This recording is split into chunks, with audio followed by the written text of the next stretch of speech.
नमस्कार, यूपी 9 बजे आप देख रहे हैं और बात सबसे पहले बरेली की करेंगे, जहां बेकाबू ट्रक का कहर देखने को मिला है। कार और बाइक के बीच टक्कर हो गई है। हादसे में 3 लोग घायल हुए हैं। कार और बाइक को रौंद दिया। हादसे में 3 लोग घायल हुए हैं। सीसीटीवी में कैद हुई ये पूरी घटना बिथरी चैनपुर थाना क्षेत्र के बड़ा बाईपास स्थित नवदिया झादा चौराहे की घटना है। बरेली में बेकाबू ट्रक ने कार और 2 बाइक वालों को रौंद दिया। कार सवार बिजली विभाग के जेई और 2 बाइक सवार लोग घायल हुए हैं।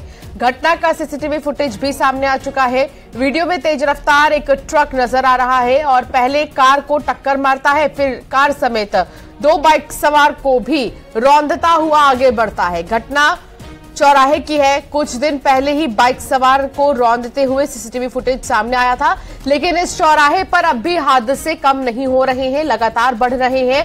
और इस बार एक ट्रक ने कैसे कार को टक्कर मारी और देखिए डिवाइडर से आगे बढ़ते हुए कैसे बाइक को भी रौंद दिया। चित्ररंजन हमारे संवाददाता हमारे साथ जुड़ गए हैं। चित्ररंजन, क्या है ये पूरा मामला, विस्तार से बताएं। ये मैं आपको बता दूं, बरेली में ये नया बाईपास बना हुआ है और इस नए बाईपास पे जो बिथरी चैनपुर थाना क्षेत्र है, इसमें ये जो बाईपास है ये ब्लैक स्पॉट घोषित हो गया है और इस पे कई हादसे हो चुके हैं।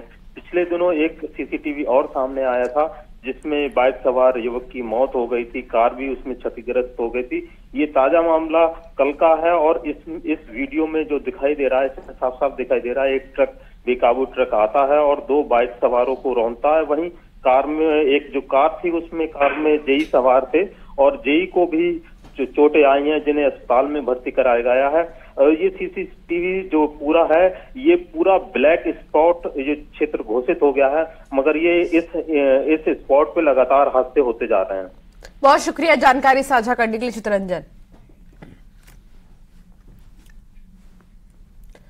कौशाम्बी में पुलिस और गो तस्कर के बीच मुठभेड़ हो गई। पैर में गोली लगने से गो तस्कर दिलशाद घायल हो गया है। दूसरा बदमाश अंधेरे का फायदा उठाकर फरार हो गया है। दोनों बदमाश गोकशी की घटना को अंजाम देने की फिराक में थे। मंजनपुर थाना के समदा के पास ये मुठभेड़ हुई है। तो ये पूरा मामला सामने आ गया है अब कौशाम्बी से। कौशाम्बी में पुलिस और गो तस्कर के बीच मुठभेड़ हुई। गो की तस्करी करते थे ये लोग। गो तस्कर दिलशाद फिलहाल घायल है। दूसरा बदमाश फरार होने में कामयाब रहा। हालांकि पुलिस को उसकी तलाश है, पुलिस जांच में जुट गई है।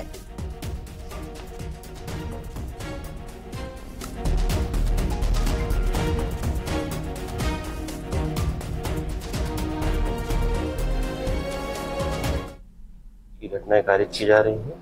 यहाँ पुलिस पार्टी द्वारा दबिश दी गई तो वहाँ कुछ अभियुक्त थे जो पुलिस पार्टी पर फायर करते हुए भागने लगे, जिसमें एक अभियुक्त को पैर में गोली लगी है।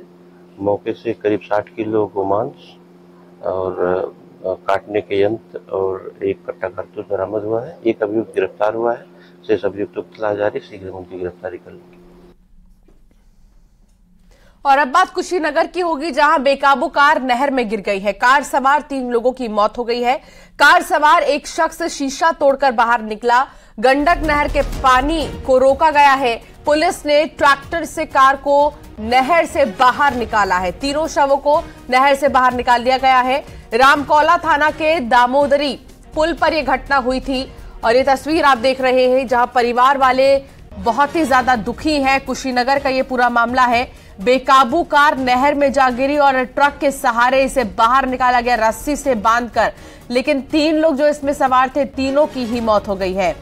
कुशीनगर का ये पूरा मामला बताया जा रहा है और बेकाबू होकर ये कार नहर में गिरी थी, जिसके बाद ग्रामीणों ने सूचना इसकी पुलिस को दी।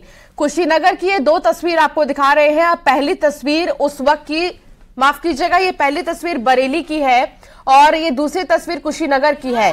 पहली तस्वीर में बरेली की में आप देख सकते हैं किस तरीके से सुबह सुबह हादसा देखने को मिला और यहाँ एक ट्रक ने कार को टक्कर मारी, फिर बाइक को रौंद दिया। और ये दूसरी तस्वीर कुशीनगर की है, जहां तेज रफ्तार आ रही कार नहर में जा गिरी, जिसे रस्सी की मदद से बाहर निकाला गया। 3 लोग इसमें सवार थे और तीनों की ही मौत हो गई है।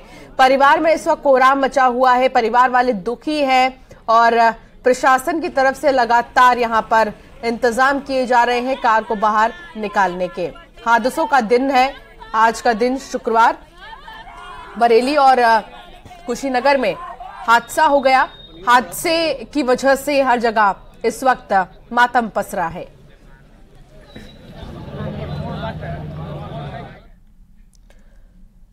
उमेश पाल हत्याकांड के बाद माफिया अतीक के गैंग पर ताबड़तोड़ एक्शन हो रहा है। एक एक कर गुर्गों को नैनी जेल पहुंचाया जा रहा है। अब अतीक गैंग के IS 227 के मेंबर्स की जल्द जेल बदली जाएगी। जेल में बैठकर साजिश रचने की आशंका के चलते ये कदम उठाया जाएगा। ये भी पता चला है कि नैनी सेंट्रल जेल में अतीक गैंग से जुड़े कितने मेंबर बंद हैं और वो सब साजिश रचते हैं, जिसके बाद इन्हें दूसरे जेलों में शिफ्ट किया जा सकता है। अतीक का दूसरा बेटा अली अहमद भी नैनी सेंट्रल जेल में ही बंद है। तो कहा जा रहा है कि जो मेंबर्स हैं, अतीक के गुर्गे हैं, जो लोग जेल में बंद हैं, नैनी जेल में बंद हैं, उनके लिए एक बड़ी प्लानिंग की जा रही है, जिसके तहत उन्हें शिफ्ट किया जाएगा दूसरे जेल। फिलहाल नैनी सेंट्रल जेल में ये बंद है और जेल में साजिश रचने की आशंका है। जेल में ही प्लानिंग प्लॉटिंग करते हैं, जिसको लेकर अब इनकी जेल को ही शिफ्ट किया जाएगा।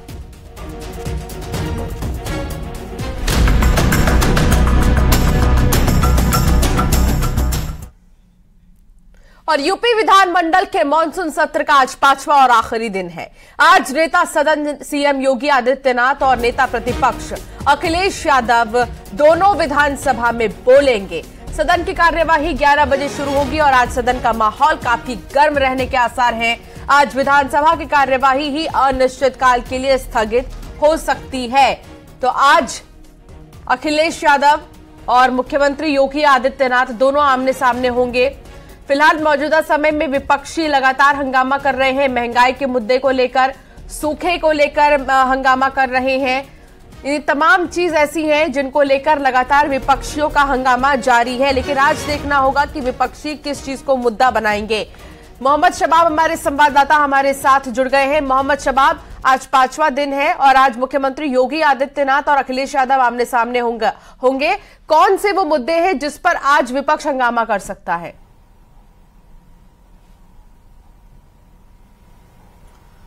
और बिल्कुल देखिए, 11 बजे सदन की कार्यवाही शुरू होगी। दोपहर करीबन 12:30 बजे के आसपास अखिलेश यादव विधानसभा में नेता प्रतिपक्ष के तौर पर अपनी बात रखेंगे। सरकार की तमाम जो नाकामियां हैं, तमाम जो इश्यूज हैं, उनको लेकर के सदन में अखिलेश यादव बोलेंगे। इसके बाद तकरीबन दोपहर 1:30 बजे के आसपास मुख्यमंत्री योगी आदित्यनाथ का संबोधन नेता सदन के तौर पर विधानसभा के भीतर होगा, जिसमें वो सरकार की तमाम उपलब्धियों को बताएंगे। इसके साथ ही साथ जो नेता विपक्ष तमाम आरोप लगाएंगे, उनका जवाब देंगे। इन सब के बीच में पिछले 5 दिनों में जो विधानसभा की कार्यवाही हुई है, जिनमें तमाम विधेयक पटल पर रखे गए हैं, उन पर भी चर्चा होगी। उन पर भी चर्चा होने के बाद उनको भी पास कराया जाएगा। इन तमाम बिंदुओं पर भी सबकी निगाहें रहेंगी। इनमें सबसे खास बात जो विधानसभा की नियमावली संशोधन का विधेयक है, उस पर सबकी निगाहें हैं, जिनमें तमाम जो विधायकों के ऊपर सख्ती की जा रही है। जैसे वो अपना मोबाइल नहीं ला सकते हैं, विधानसभा के भीतर कोई भी बैनर पोस्टर नहीं ला सकता, कोई भी लिखा पढ़ी का सामान नहीं ला सकता। इस तरीके के तमाम जो बातें हैं वो उस विधेयक में है, जिसका विरोध लगातार विपक्षी नेता कर रहे हैं, विधायक कर रहे हैं। वो इस बात को कहते हैं कि अगर सदन के भीतर भी हम अपनी आवाज नहीं उठा पाएंगे तो फिर हम अपनी बात कहने कहां जाएंगे। इस तरीके के उस विधेयक पर भी चर्चा होगी। तकरीबन 12 विधेयक हैं जिनको इन 4 दिनों के भीतर सदन के पटल पर रखा गया है। आज उन पर भी चर्चा होगी, उन्हें भी सरकार पास कराने की कोशिश करेगी। इसके अलावा मुमकिन उम्मीद इस बात की भी है कि कुछ विधायक अब तक ऐसे रहे हैं जिनको सदन में बोलने का मौका नहीं मिल पाया है। लगभग 22 विधायक ऐसे हैं जिनको सदन में बोलने का मौका नहीं मिल पाया है। कोशिश ये भी की जा रही है कि उन विधायकों को भी सदन में बोलने का मौका मिले, बाढ़ और सूखे जैसे इश्यूज को लेकर के उनको भी चर्चा करने का मौका मिले। हालांकि कई ऐसे विधायक हैं जिनको पिछले 4 दिनों के भीतर सदन में अपनी बात रखने का मौका मिला है, लेकिन अब भी कुछ विधायक छूट रहे हैं। तो मुमकिन उम्मीद इस बात की भी है कि उनको मोहम्मद शबाब मौका मिलेगा। लेकिन शबाब, आज क्या नए नियमावली को लेकर भी चर्चा हो सकती है कुछ?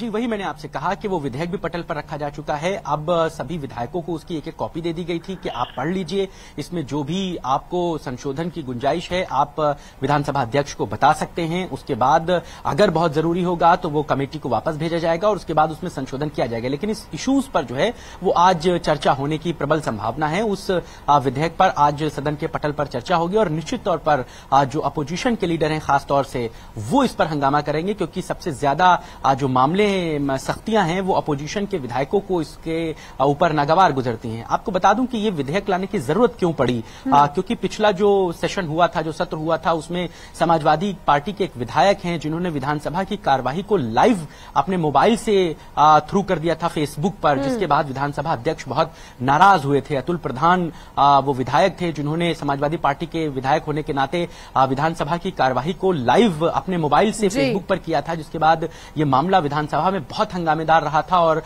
विधानसभा अध्यक्ष इतने नाराज हुए थे कि अतुल प्रधान को पूरी कार्यवाही से बाहर का रास्ता दिखाया गया था। हालांकि तमाम मान मनोबल के बाद एक दिन का उनका जो निस्तारण था वो किया गया था, उसके बाद की कार्यवाही में वो शामिल हो पाए थे। लेकिन उसके बाद से ये चर्चा जोर थी कि एक विधेयक ला करके विधायकों पर भी कुछ सख्ती की जाए ताकि वो इस तरीके की हरकत को दोबारा न कर सके। इस तरीके से इस विधेयक को लाने के बाद विधायक अपने मोबाइल्स को सदन की कार्यवाही में नहीं ले जा पाएंगे। जो बैनर पोस्टर अक्सर आप देखती हैं वो भी उनको ले जाने पर सख्ती हो जाएगी। ठीक है मोहम्मद शबाब, बहुत शुक्रिया विस्तार से जानकारी साझा करने के लिए।